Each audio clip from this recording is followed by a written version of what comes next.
History gives us context, and vintage allows us to interact with that history. My name's Dandy Wellington. I'm a band leader, performer, and style activist from Harlem, New York City, and I love vintage.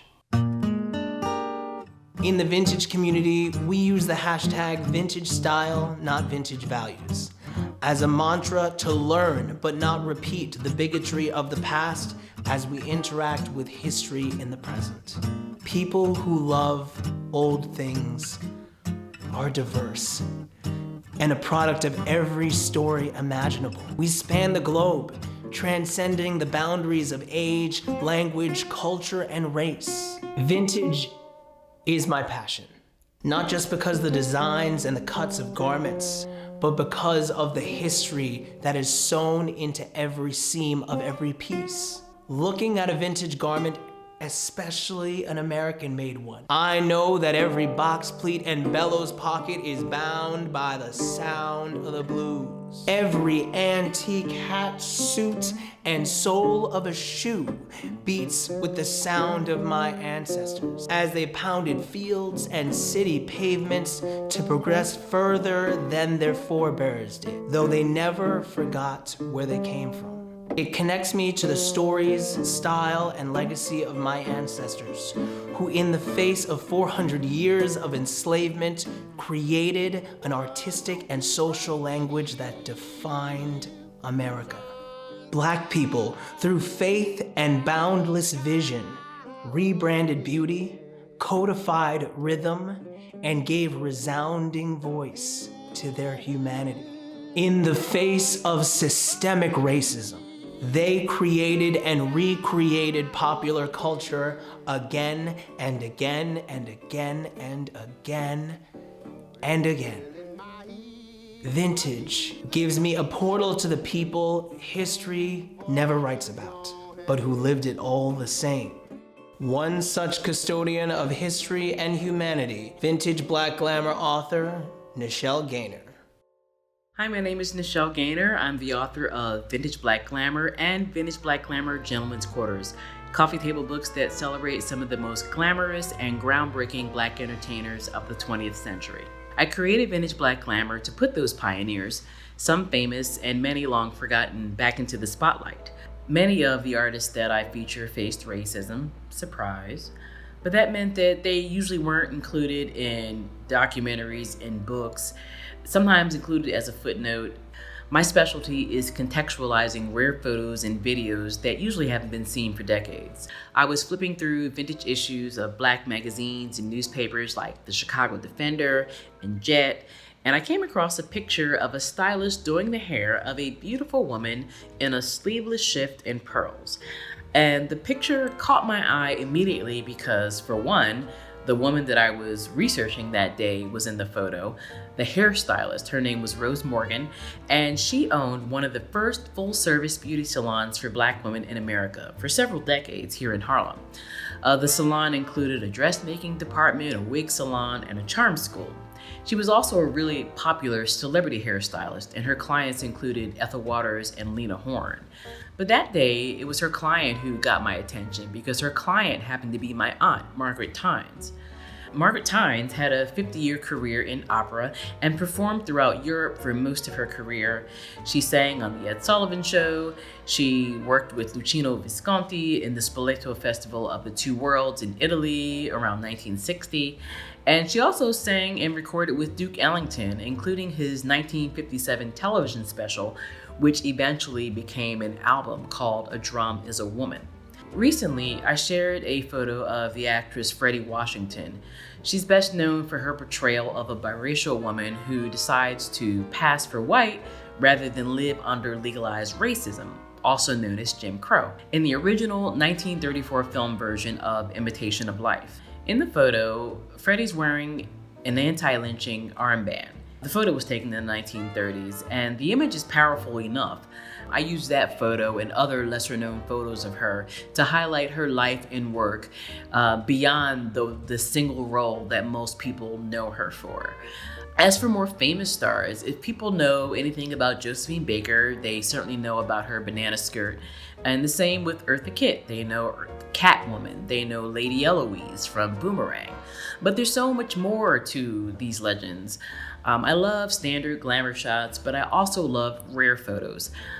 And you can't lose with young Josephine Baker, but in my book, I made sure that I highlighted the Josephine who was well into her 40s, aging gracefully and reinventing herself yet again. Eartha Kitt is on the cover of Vintage Black Glamour, and I never miss a chance to talk about her early career as a dancer with Katherine Dunham and the hurdles she and Sammy Davis Jr., her former fiance. The hurdles they went through getting their film Anna Lucasta distributed. It was 1958, and as stars of the film, they had to write letters to hundreds of exhibitors in the South because many theaters refused to show the film on racial grounds, quote unquote. These would be the same theaters, by the way, that demanded Hollywood producers cut black stars out of some films because they felt it would offend white audiences. I think a lot of white people, if they had a chance to see, for instance, Lena Horne and the great pianist Hazel Scott perform in I Dood It in 1943, they would have disagreed with that assessment and realized that they were actually cheated. I also like to make sure that I include lesser known legends like LGBT pioneer Gladys Bentley. She was born in Philadelphia, and after enduring rejection from her family, who made her see doctors to quote unquote cure her of homosexuality, she left Philadelphia for Harlem at the age of 16 and arrived right in time for the Harlem Renaissance and became a big success singing at rent parties and clubs. She was known for her unapologetic masculine style. She wore a signature top hat and tails, and her set was what was considered gleefully obscene at the time. I've been told that Vintage Black Glamour more or less uses elegance as a tool for social commentary, and I agree with that. My intention with Vintage Black Glamour is always to expand the definition of glamour. I think it helps people remember that they can have fun when it comes to Black history. It certainly includes trauma and pain, but there is also a lot of innovation and joy. Black history is American history. In this moment of unrest, when it seems the entire world is focused on a multi-centuries long struggle towards equality, resources for education and understanding are needed. We all collectively need help navigating a sea of compartmentalized knowledge so we can brush up on the past and put in the real work towards building a better future. One such resource available to us right now is called just that, The Work. Here's its creator, Derek Lipscomb, to tell you more about it.